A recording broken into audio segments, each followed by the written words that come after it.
It is a marvel to watch. It is a wonder to watch. We worship and we adore you. You are great. You are mighty. There is none like you. We give you the praise. Oh, there is none like you. Sabrili broske briato. Tala de breketesco paradiado. Sisi bro paradiado. Chambre pelebroso frepreketoske. You are beautiful amongst all the women, amongst all the women in Jerusalem. Oh, there is none like you. Yes, none that matches you. Yes, there's none. There's none. None in love, none in forgiveness, none in justice. You are incomparable. Even at the point of death, you show up with such beauty and elegance. Dear Lord Jesus Christ, you came as though you were late. Babona Mata Onke in the house of Mary and Martha. They thought they have lost their brother for good, but you showed up at the last hour. Dear Lord Jesus, after 4 days of Lazarus' death, you came and you commanded them to remove the stone, as though you were going to call out someone who has never died. You called and the dead responded. Even today, the dead shall rise to life again, because you are the one who calls. In the name of Jesus Christ, you are the author of life. You are the giver of life. You are the source of life. Even as the sun is the source of light, you are the source of life. We worship you. Out of our belly flows rivers of living water, because you sowed them there. We worship you, majesty, glorious King, mighty in power. We honor you. We bless you. Uba nonjengawe, nongalinganiswa nawe. We give you honor. We give you praise. We worship you. Thank you, Holy Spirit. Shata kabrabaya. Shada bababaya. Shada da baso. Shada da baso.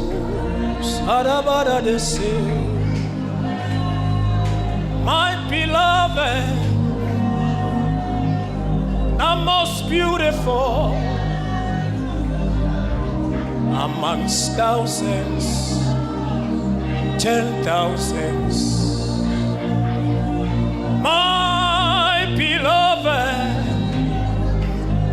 is the most powerful, most beautiful amongst thousands, 10,000s.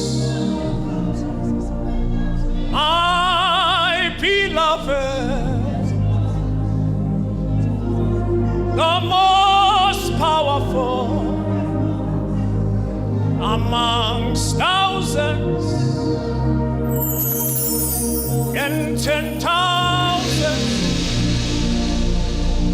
Oh no, no, no, Yeshua, yeah.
Yeshua, Yeshua, Yeshua, Yeshua.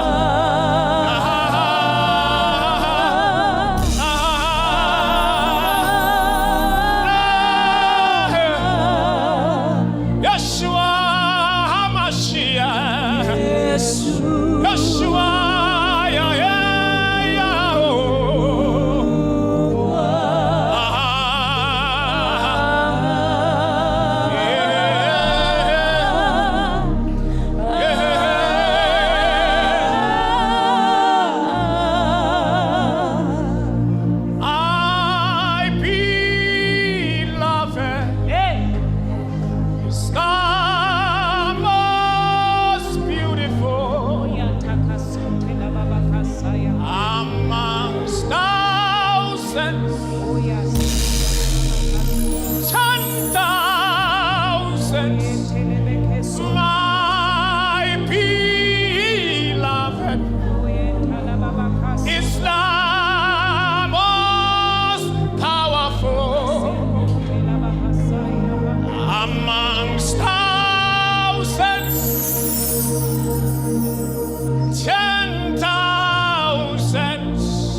You are the one amongst thousands, 10,000s.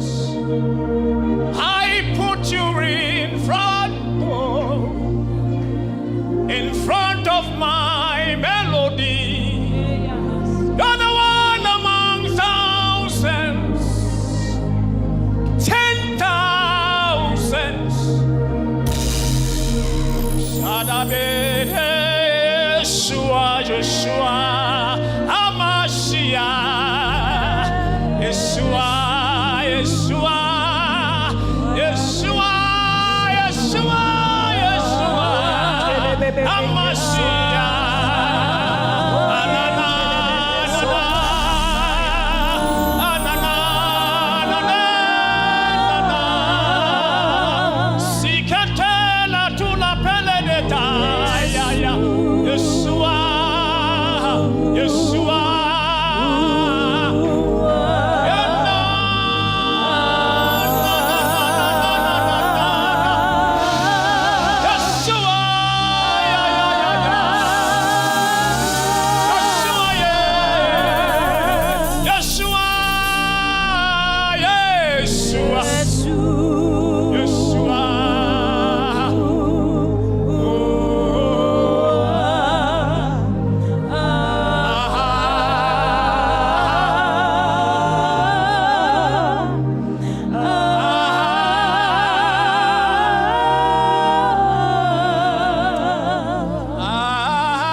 Praise the name of Jesus.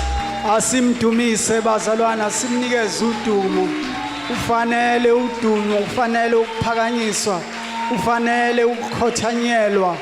uNkulunkulu ophilayo, ongazeli, ongalali, osukela izitha zethu ebumnyameni, ozifungile, obokungekho omunye obongafunga ngaye, ufunge ngaye uqobo. Sithi bayede ngonyama yezulu. Dumiseka baba nangalesikhathi, dumiseka wena themba lendalo yonke.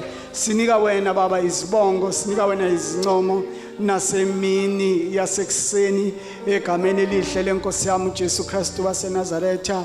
Baba kunale ndawo siyakhuleka izwi lakho elisaza ukuwa kule ndawo, siphe umoya okulalela, siphe baba umoya wokuqonda, siphe umoya wokuzwisisa. Father, as I make noise, you made sense in this place. I give you all the praise and honor in the wonderful name of our Lord Jesus Christ. Amen.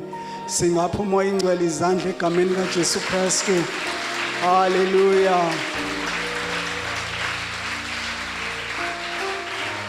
Ungakahlali phansi nje usazobingelela useduze kwakho, then you introduce yourself kumakhelwane wakho. Amen.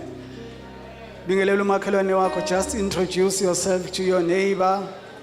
Mbuzo ukuthi what is your favorite script? What is your favorite food? Hallelujah. Praise the name of Jesus. Hallelujah. Siyambonga kakhulu bazalwane uNkulunkulu emuhle egameni lika Jesu Kristu. Ngizothula ubaba uMthabethe untwana kaNkulunkulu usindisiwe, owenzelwa umusa naye. Ngiyalibonga kakhulu nje leli thuba lokuba ngizoma phambi komzimba kaKristu engiwuhlonipha kakhulu, just to share okusenhlizweni yami. I commit myself ukuba I won't be very long. Ngiyafisa nje ukuba ngibe mfuphi kakhulu. Ngisabingelele obaba be-leadership abakhona abaphakathi kwethu, nomama kwababa. Ngibingelele obaba bakhona, omama bakhona, intombi, insizwa ekhona, uSuper Church, abadlali bogubhu, abadumisi. Egameni kaJesu Kristu ngicela sibaphe izandla. Hallelujah. Siyabingelela abazalwane izihambeli ezikhona eziphakathi kwethu, nezinceku kaNkulunkulu engabe zikhona phakathi kwethu. Siyayibingelela egameni lika Jesu. Amen.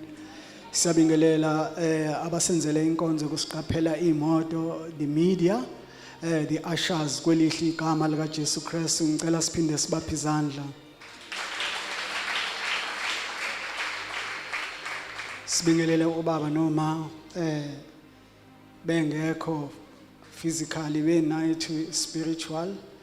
Siyabingelela egameni kaJesu Kristu. Ngicela siphinde sibaphe izandla. Amen. Sibingelela abanathi kwinkundla zokuxhumana. We are the local church, yet we are international known. Asabi bazalwane ukusho lokho. Amen. The special greeting uMama Mthabethe phakathi kwethu egameni kaJesu Kristu. Ngicela simuphe izandla. Hallelujah. Bazalwane, what I'm going to share osukwini namhlanje, uNkulunkulu akubekile enhlizweni yami, ngakuzwa some years ago kwayithinta inhliziyo yami, kanti kuzophinde futhi kuconfirm na ubaba umpostoli. So ngase ngiyayithatha le message ngayenza yaba eyami. So i-message nje yanamhlanje isihlokwana sakhona sizothi how to recognize God voice. How to recognize God voice. Bazalwane, akuve kusibusisa, akuve kumnandi uma ngabe umzalwane eza la ngaphambili ezonikeza ubufakazi ngezinto uNkulunkulu azenzile empilweni yakhe. Athi uma ngabe efakaza eqala ebuthuka ufakazi, athi uNkulunkulu wathi ngase ngiyamuzwa. Uthe mayesekhuluma uNkulunkulu ngamuzwa ngase ngiyezwa. Manje kukhona ukuthi umzalwane mangabe efakaza kanjalo kanti wena ngala eceleni nawe lento afakaza ngayo isimo nawe obhekene naso okuseneminyaka usikhulekela. Kodwa into eyenzakalayo ukuthi wena awukaze umuzwe uNkulunkulu ekhuluma. So indlela abeka ngayo udaba nawe usu expect ukuthi mhlambe le ndlela akhulume ngayo kulomzalwane nawe uzokhuluma ngayo kuwena. Amen. Salandelana bazalwane.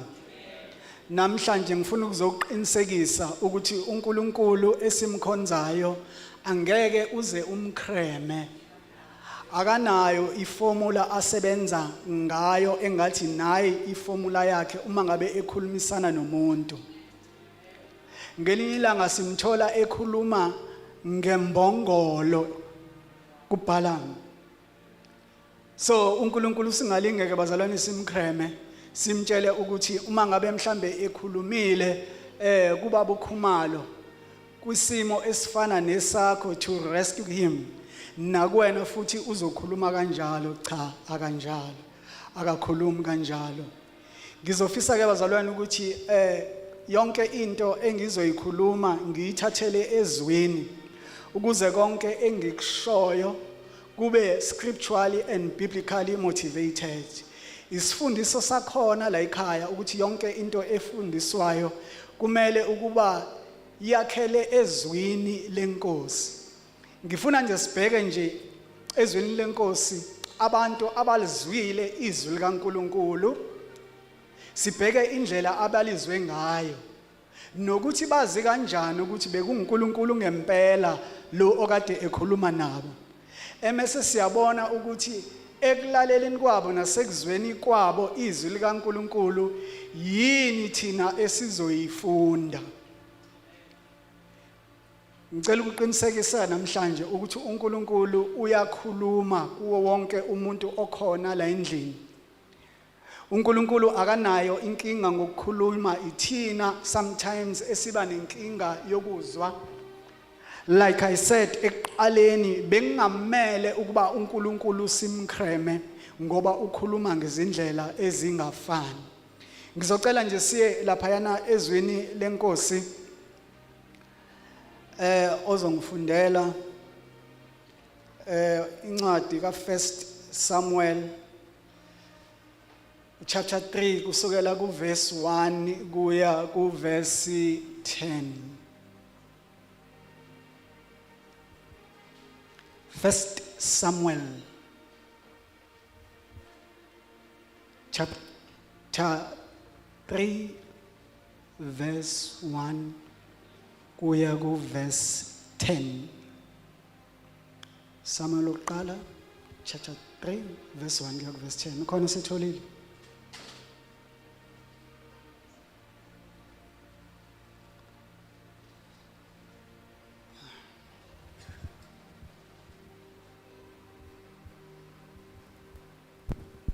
Hallelujah.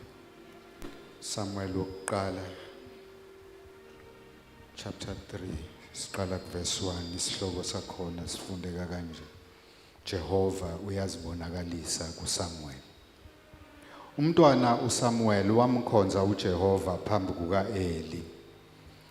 Izwi likaJehova lalingavamile ngalezo zinsuku, nombono wawuyivela kancane.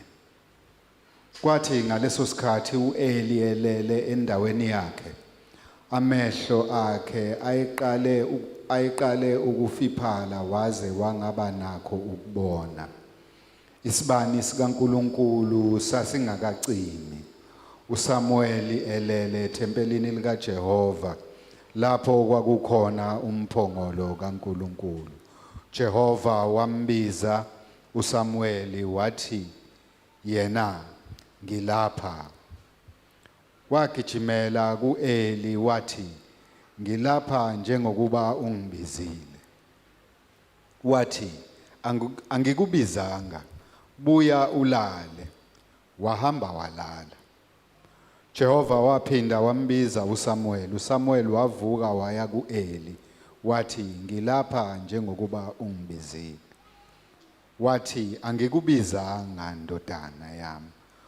Buya ulale. Kepha uSamuel wayengakamazi uJehova. Nezwi likaJehova lingakambulelwa kuye.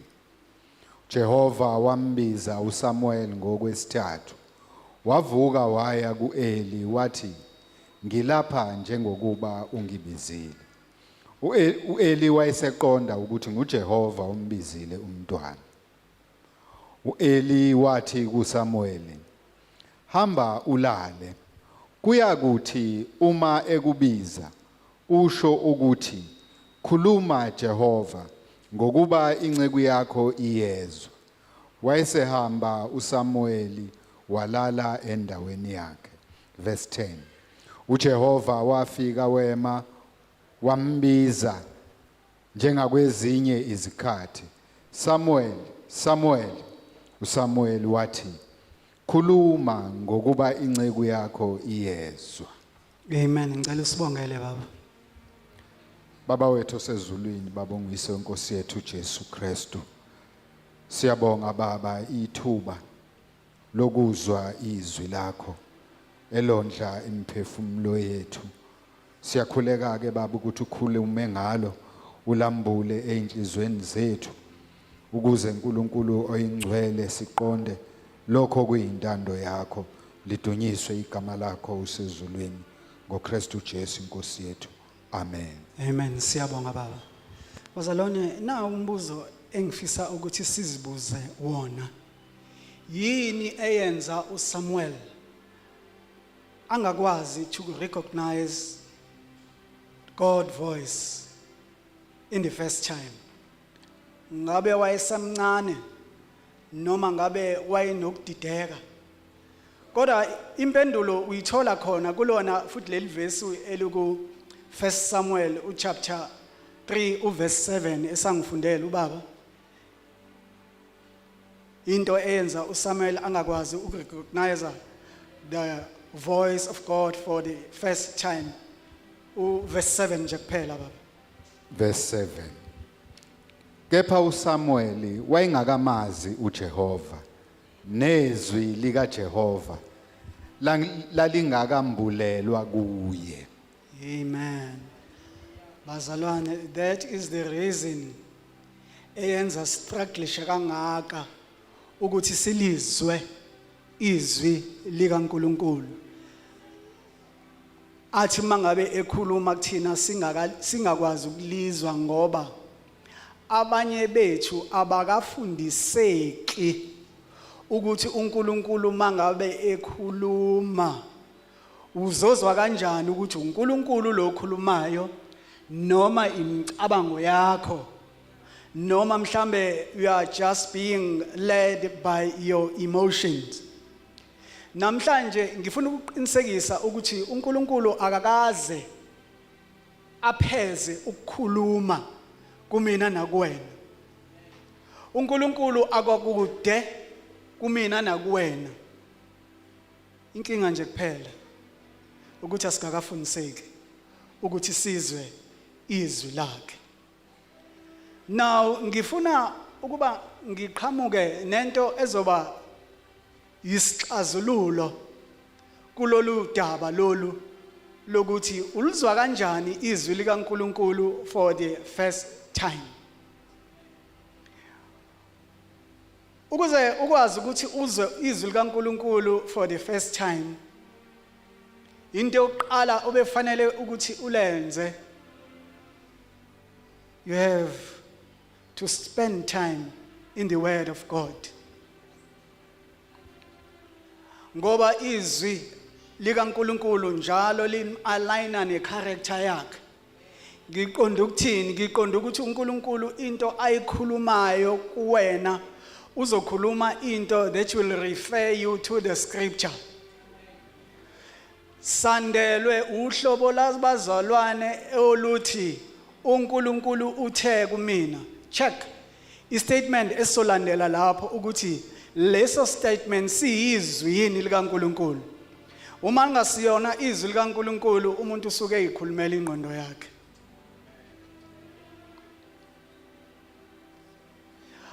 Uma ngabe ke izwi likaNkuluNkulu ungalazi, you will never ever understand how the voice of God sound like. Ake ngilinganisele nje ke ngithi mhlambe uzama ukufunda ulimi olusha, mhlambe let's say it's Mandarin or any language.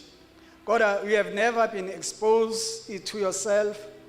Awukaze ustadishe, awukaze ulalele. Manje umuntu uma ngabe fika kuwena ekhuluma isiMandarin, ngeke uzokwazi ukuthi understand.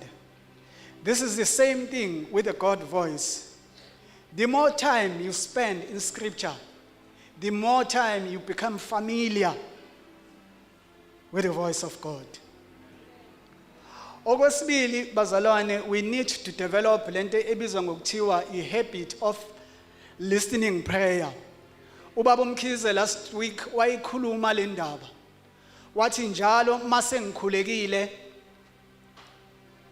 ngenza isiqiniseko sokuthi ngiyahlala ngilinde ngizwe impendulo. Ngoba uma ngabe usukhulekile kufanele uhlale ulalele uzwe umoya oyingcwele ekulethela impendulo kule prayer okade uyipetition before God. Now inkinga yethu thina abazalwane enkulu, njalo uma ngabe sikhuleka engathi sishiya i-voicemail for uNkulunkulu. Then siqhubeke sihambele sikhulumele, we say amen, siqhumeke nemsebenzi yosuku. What if mangabe usukhulumile usukhulekile kanti uNkulunkulu ubefuna ukuresponda? Uzokuthathaphi ngoba ngalesi sikhathi the minute uqeda ukukhuleka you hit the road. So uSamuel bazalwane has to be still, njengoba sifundela nje inceke inkosi. Wathi khuluma Nkosi ngikulalele.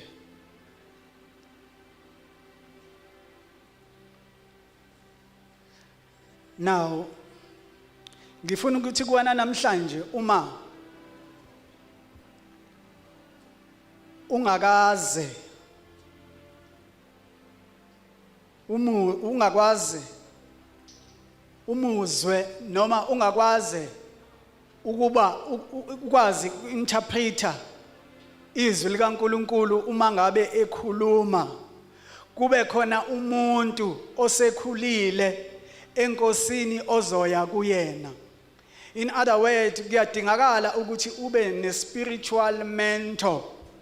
Umuntu azethi uNkulunkulu mangabe esekhulumile uhambe uyobuza kuyena. Ungayi kunoma ubani. Uye kumuntu omaziyo inkambo yakhe.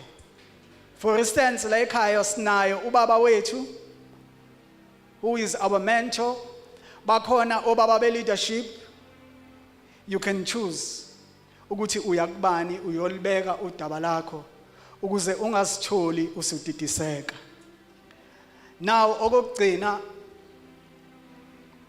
uma ngabe uNkulunkulu ekhuluma, you need to practice obedience. Ngoba the more you respond to the God of voice, the clearer it becomes. Uma ngabe uNkulunkulu ekhuluma kuwena wena ungamnaki, your spiritual ears will become dull. Uzongakwazi ukumuzwa uNkulunkulu.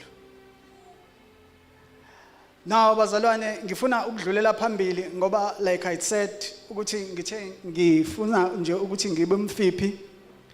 Ngifuna ukuthi siphinde futhi sibone omunye eBhayibhelini olizwile izwi likaNkulunkulu, sifunde indlela alizwe ngayo izwi likaNkulunkulu, sifunde neposition uNkulunkulu amfice kuyona.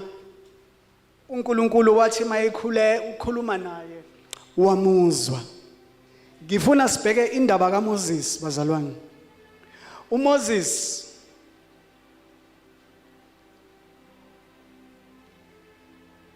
ngenkathi uNkulunkulu efika ezokhuluma kuyena akafiki uMoses esethempelini akafiki uMoses efastile noma ekhuleka umfica uMoses usehlane ulusa izimvu zomkhwe wakhe solikhumbula udaba lakhe uMoses ukuthi uye wabulala umGibhithe uFaro wafuna ukumbulala wagcine ebalekele ezweni lakaMidian athema ngabefika kulona waganwa waba nonkosikazi nabantwana wayesethola umsebenzi ukuthi abe umelusi wezimvu so siyamthola la ngelinye ilanga usemadlelweni uqaphe izimvu now uma sekuba khona into engajwayelekile ayibonayo ubona isihlahla siyavutha lesihlahla masivutha kodwa amaqabonga aso akapheli then uMoses wayesenza idecision ukuthi let me go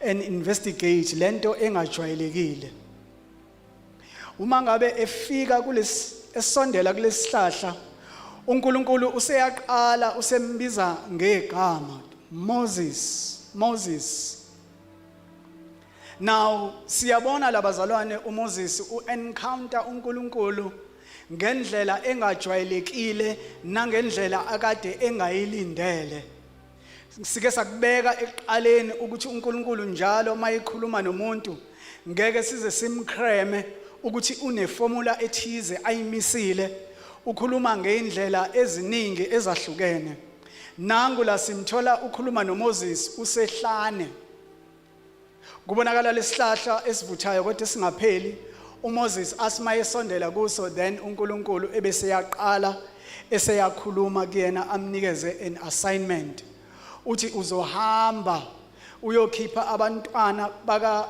Israel eGibhithe now uNkulunkulu uma ngabe etshela uMoses emnikeza this task uMoses ayibona is too huge is too big for him bayaqala kuba khona ukushintshana ngamazwi uMoses ukhombisa ukuthi no I'm not ready I'm not the right candidate yokuthi mina ngahamba ngiyokhipha abantwana baka Israel lapha yana kuFaro okoqala nje mangifika kubona ngizothi mina ngubani no babathumela omunye now into ke bazalwane ejwayele le ukuthi yenzeke ezimpilweni zethu sike sithi njalo uma ngabe kukhona mhlambe into esiyikhulekelayo noma kukhona into esiyilangazelelayo esiyifunayo kuNkulunkulu athi uNkulunkulu uma ngabe eseresponda angarespondi ngalendlela ebesicabanga ukuthi izosutha thina bese siyaqala siba nama excuse sithi no mina ngingomncinane I can't sidlulela phambili baba so uNkulunkulu la uMoses umthembisa into engicabanga ukuthi mina nawe yinto esijabulela kakhulu nesilangazelela kakhulu uthi uNkulunkulu kuMoses I will be with you umthembisa ipresent yakhe ngoba ayikho bazalwane into emnandi nokuzazela nokwazi ukuthi uhamba noNkulunkulu ngoba noma ngabe kuthiwa usemgodini kuwona lo mgodi makukhona uNkulunkulu you will pop up noma ngabe kuthiwa usetelongweni uma ngabe kuthiwa uhamba noNkulunkulu uzokwenzela ifavor lapha etilongweni uzothi uboshiwe ugcine usufana nomuntu ongaboshiwe osukuwena ogade oboshwe nabo amen hallelujah praise the name of Jesus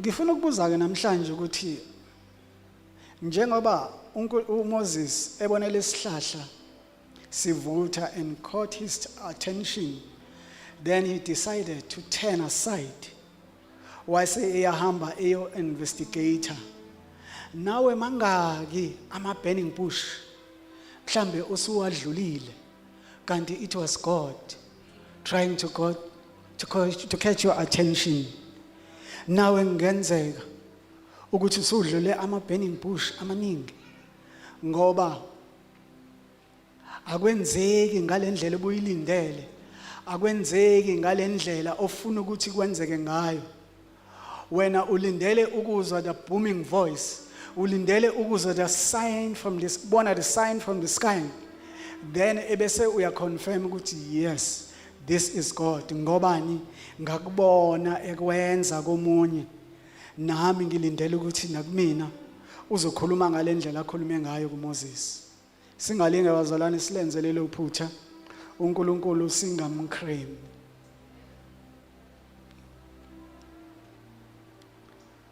so ngifisa nje bazalwane sibheke omunye osithathu olizwile izwi likaNkulunkulu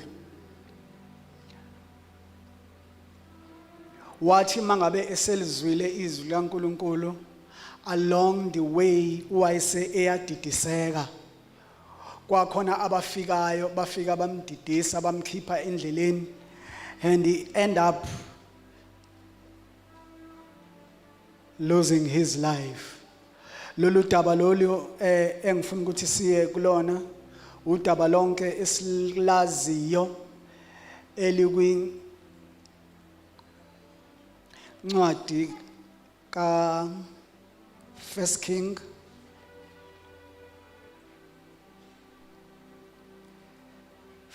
chapter 13 First King chapter 13 I'm just going to paraphrase ukuthi la kwenzakalani ngingaka paraphrase nje nansi into ebengifuna ukuthi ngisho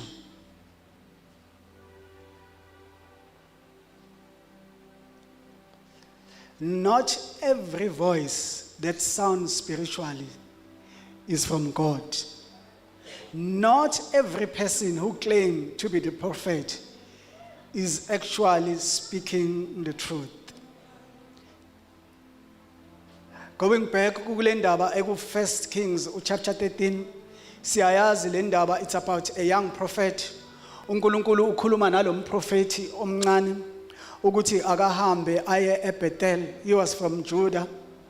Ukuyo proclaim a judgment against the false altar ekade yakhiwa uJeroboam. Unikezwa ama instructions they were very clear. Kuthiwa ungadli, ungalibali, ungaphuzi lutho. Emva kokuba nje usokwenzile konke, phindele emva ngalendlela le okade uze ngayo. Nangempela this young prophet aye kuJeroboam, I deliver the prophets. Ebesethi uJeroboam woze endlini yami uzodla. Athi this young prophet no. Noma ngabe kuthiwa ubuzonginikeza ingxenye yombuso wakho, angiyukudla, ngiyukuphuza. Umyalelo lo ongunikezwe uNkulunkulu. Lolu daba bazalwane walithola ku First King chapter 13 verse 8 verse 9. Now sibona lana umprofeti, this young prophet enza njengoba uNkulunkulu emthumile. Athi mayiqeda the prophecy ebese yahamba. Kuthe mangabe esehamba kwasho ukuthi nakuleyo ndawo khona umprofeti omdala. Amadodana akhe afika amxoxele ukuthi kunomprofeti la omncane ofike wa rebuke uJeroboam against ialtar le akade elakha wakhuluma isiprofeti owaseyahamba. Then lo mprofeti omdala wayeseyamlandela. Mangabe emlandela umfica uhleli ngaphansi kwesihlahla. Usethi kuyena asiphindele emumva uyodla uphuze nami. The young prophet went the same thing. Waphendula ngendlela aphendule ngayo kwinkosi uJeroboam. Wathi ngeke ngize ngikwazi ngoba uNkulunkulu unginikezile umyalelo ukuthi ngingadli ngingaphuzi. Then usemqambela amanga ke lo mprofeti omdala uthi nami ngumprofeti. Ingelosi kaNkulunkulu ifikile kumina. Yathi ngikutshela ukuthi asiphindele emumva ebese uyadla ebese uyaphuza. That was all. wakonfuseka kanjalo lo mprofeti omncane esikhundleni sokuba ngabe uyabambelela kulento uNkulunkulu amtshele yona uzothatha izwi elingesilo. Now okubhlungu ukuthi ngesikhathi sebefikile endlini sebedla, the same prophet othe ingulo sikaNkulunkulu ifikile kuyena yakhuluma ukuthi akaphendule emva, isiprophesya ijudgment against this young prophet.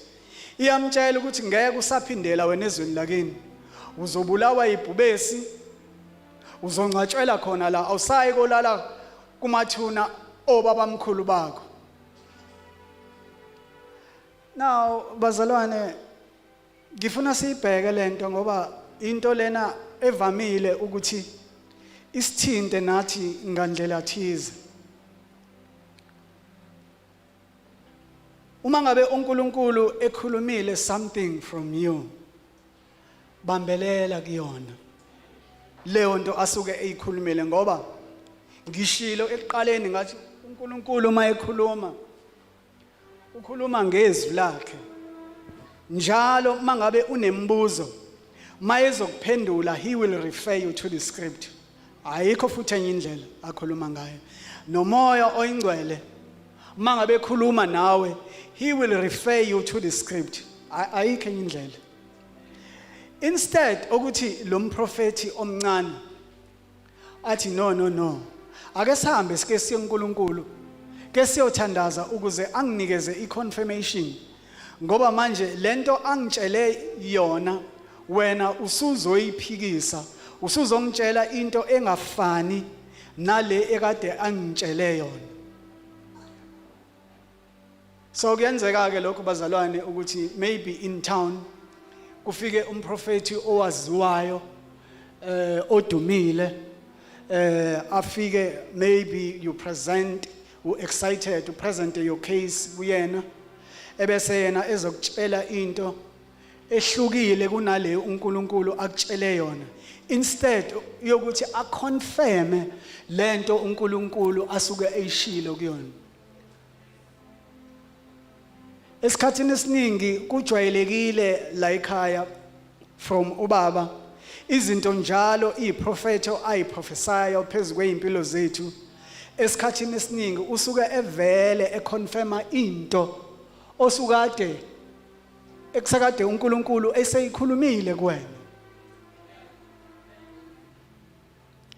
We need to be careful bazalwane uma ngabe umuntu ezokhuluma into, noma ngabe kuthiwa umprofeti noma kuthiwa ubani uhlonipheke kangakanani, uma ngabe lowo muntu ekhuluma into engahambisani nezwi kaNkulunkulu, hayi ngiyakunika isibindi sokuthi reject it. Uma ngabe ingekho nje ezwini lenkosi, reject it. Ngitshele nje ukuthi no, not for me. Now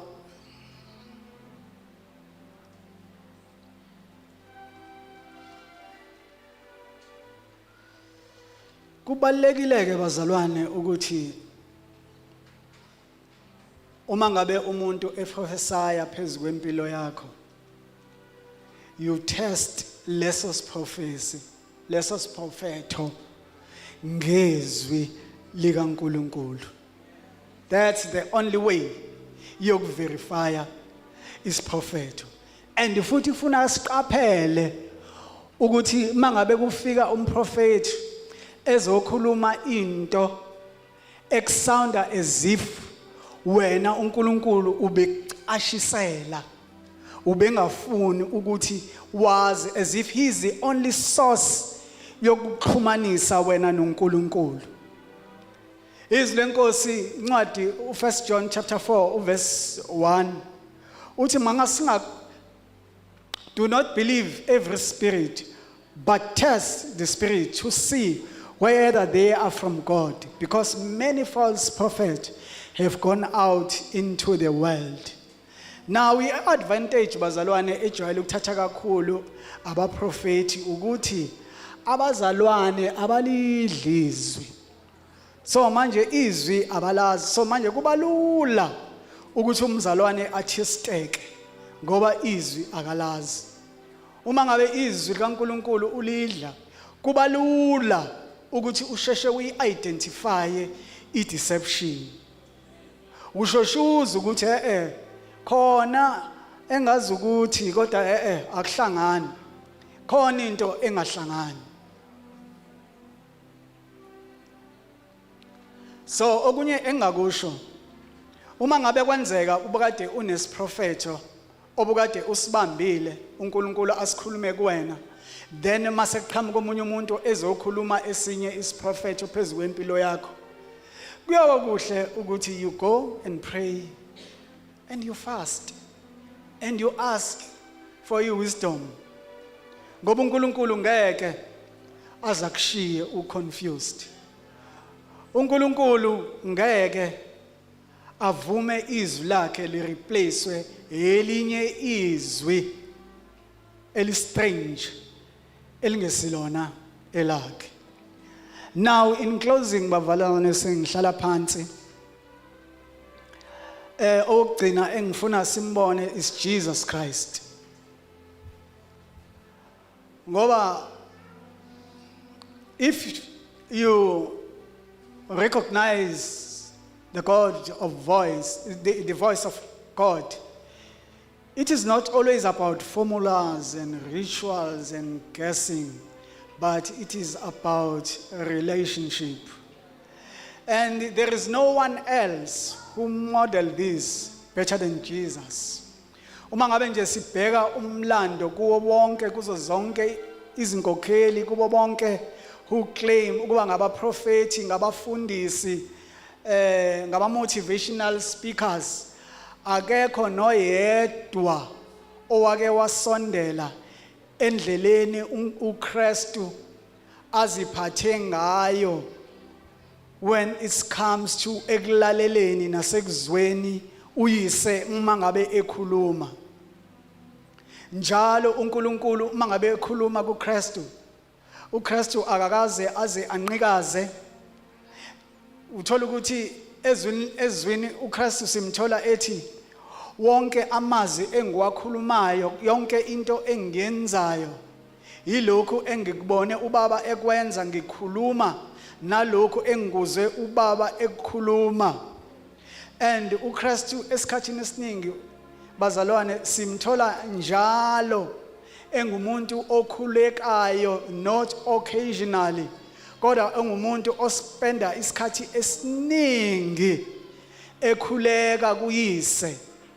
Okusho ukuthi ubudlelwane phakathi kuKristu noNkulunkulu, ibond yabo yabenza yaba munye. That is why umuzwa uKristu njalo uma ngabe ekhuluma ephendulana nabaJuda uthi mina noBaba simunye. So that unity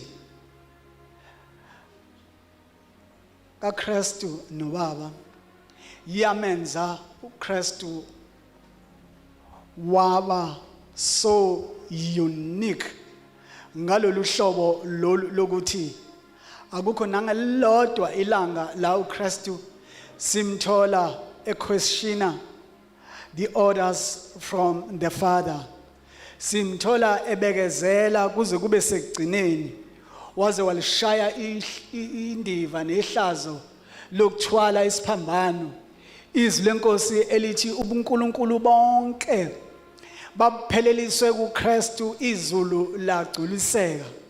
Kodwa khona kunjalo wazendlala phansi, kwathi ngesikhathi esifaneleyo uNkulunkulu wamphakamisa, walenza igama lakhe laba ngaphezulu kwa wonke amagama, wagunyaza zonke amadolo kuba guqe egameni likaJesu Kristu. Ngoba likho lenye igama isindiswa ngalo ngale kwegama likaJesu Kristu waseNazaretha. Amen. Alibonge igama lenkosi. Now yini ke thina esifundayo labazalwane? Yini esifundayo ngoba kumele kube khona into esizoyifunda kulempilo uKristu ayiphilile esemhlabeni, representing the Father. Izulu lisemhlabeni lihamba ngeenyawo. Kade ngibheka nje bazalwane ngithi the Son of God, the Messiah the all power of God was invested on him. Kodwa wazinikeza isikhathi sokuthi akhuleke, wazinikeza isikhathi sokuthi njalo ehlale ene intimacy with the Father. Uma ngabe uKristu indodana kaNkuluNkulu kwakunesidingo njalo sokuthi axhumane nezulu, axhumane noyise esemazulwini. Kangakanani ke thina bazalwane? Kangakanani thina? Ngoba thina iningi lethu akurong bazalwane uma ngabe sifuna i-direction ukuya kuNkulunkulu. Akurong uma ngabe sinezinkinga siye kuNkulunkulu. Into eyenzakalayo siyaya kuNkulunkulu si present our case kuyena. uNkulunkulu icebile ngomusa nangesihawu. Uthola ukuthi uNkulunkulu uyakuhlangula kuloyo nkinga yakho. Kodwa uzothi mawusuhlangulekile emva kwalokho usuphindela khona futhi. Yini indaba? Yini edala lokho?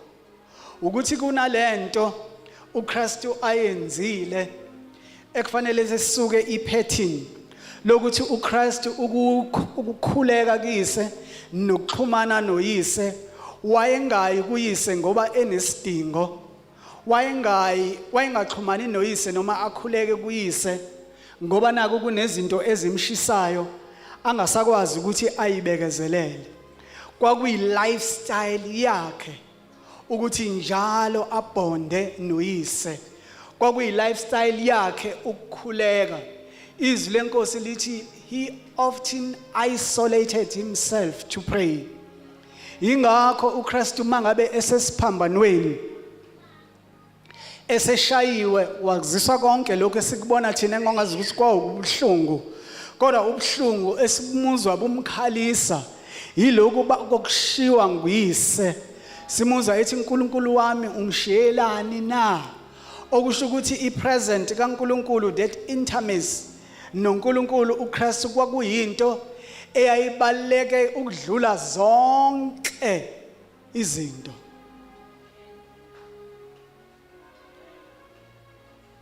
So bazalwane sengihlala phansi, how do we develop this kind of constant communication with God? Into nje yokuqala efanele siyenza, let us prioritize our daily time with God. Okusho ukuthi mawuvuka ekseni, before uthinte ucingo lakho, before uscroll efonini, before ubheke ama message, akumbonge nje uNkulunkulu uthi thank you Jesus, it's a new day. Ngiyabonga uNkulunkulu ukuthi ngivusile ngilibonile usuku lwanamhlanje. Ungakenzi lutho. Lokho uma ngabe ukwenza kukwenza ukuthi buqine ubudlelwane bakho noNkulunkulu. Bukwenza ukuthi ube sensitive noma uNkulunkulu ekhuluma kuwena. Your spiritual ears, they become very, very, very sensitive. If njalo nje mawuvuka, you seek the kingdom of God. Funa ubuso bukaNkulunkulu, funa intando yakhe, funa ubuso bukaNkulunkulu. Uma ngabe nje kuyimpilo yakho loyo, I want to assure you ukuthi ngeke nakancane uze uyisole. Bazalwane, as I'm closing, we need to align ourselves with the word of God. Sizokhumbula bazalwane ukuthi uKristu ngesikhathi elingwa into ayenza was just to quote the scripture. Uma ngabe shintshana ngamazwi nabaFarisi, he just quote the script. Okuyiyona nto leyo ekufanele ukuthi okuyona ndlela ekubekumele bazalwane ukuthi siphile ngayo.